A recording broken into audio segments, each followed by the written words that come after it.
lagi di podcast Trust and Trap. Pernah nggak sih kalian ngerasa ada orang asing yang tiba-tiba jadi baik banget di chat? Kayak sering perhatian, sering ngasih pujian, bahkan kayak ngerti kamu banget.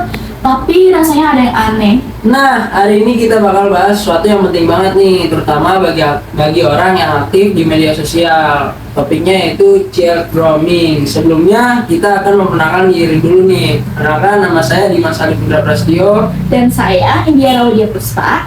Dan hari ini kita juga ditemani sama Kak Eli sebagai konsultan yang bakal bantu kita membahas topik ini lebih dalam. Halo semuanya, senang banget bisa ngobrol di sini. Sebenarnya ini sering banget kejadian, apalagi di media sosial. Iya, misalnya ada orang yang tiba-tiba jadi perhatian banget, sering chat, dengerin curhat. Terus ada juga yang kasih hadiah kayak top up game, pulsa, dan lain-lain. Padahal itu bisa aja jadi cara buat bikin kita merasa nggak nyaman kalau menolak. Belum lagi kalau dia bilang ini rahasia kita ya. Nah, itu udah mulai bahaya sih. Soalnya kalau hubungan mulai sembunyi itu tanda ada sesuatu yang nggak sehat. Dan yang bikin tricky, semua itu kelihatan baik di awal. Jadi banyak orang yang nggak sadar kalau sebenarnya mereka itu dimanipulasi. Kalau disimpulin, child grooming itu tandanya apa aja sih? Biasanya terlalu cepat dekat, perhatian berlebihan, dan ada komunikasi diam-diam. Kadang juga pura-pura jadi teman sebaya kita, biar kita itu makin percaya sama mereka. Nah, biar lebih jelasnya, kita tanya langsung ke ahlinya, Kak Eli. Sebenarnya child grooming itu kayak gimana sih? Jadi dari yang tadi dibahas Dimas sama Dira itu udah termasuk child grooming ya. Nah, jadi child grooming itu adalah proses ketika seseorang, biasanya orang dewasa, mendekati anak atau remaja secara perlahan untuk mendapatkan kepercayaan, lalu memanipulasi mereka untuk tujuan yang tidak baik.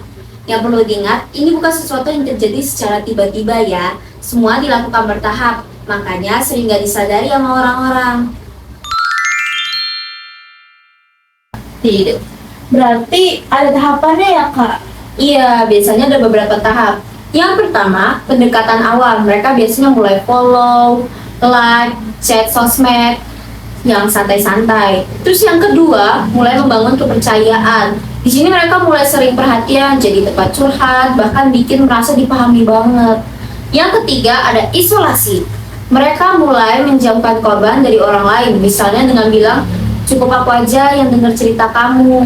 Terus, jangan cerita ke siapa-siapa ya. Terus yang terakhir, ada manipulasi. Di tahap ini mereka mau mengontrol atau melawan korban secara emosional. Oh, jadi semuanya pelan-pelan ya, sampai korban nggak sadar.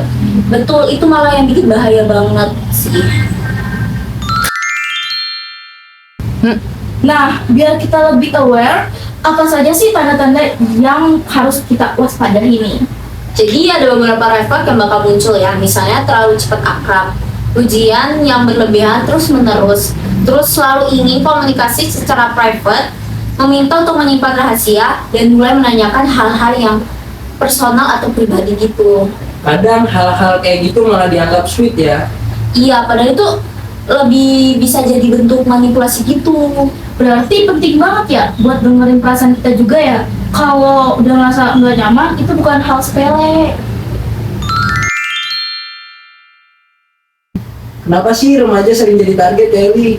Karena di usia remaja itu kita lagi butuh yang namanya perhatian, lagi cari jati diri, dan cenderung lebih mudah percaya sama orang yang kelihatan baik dan pengertian.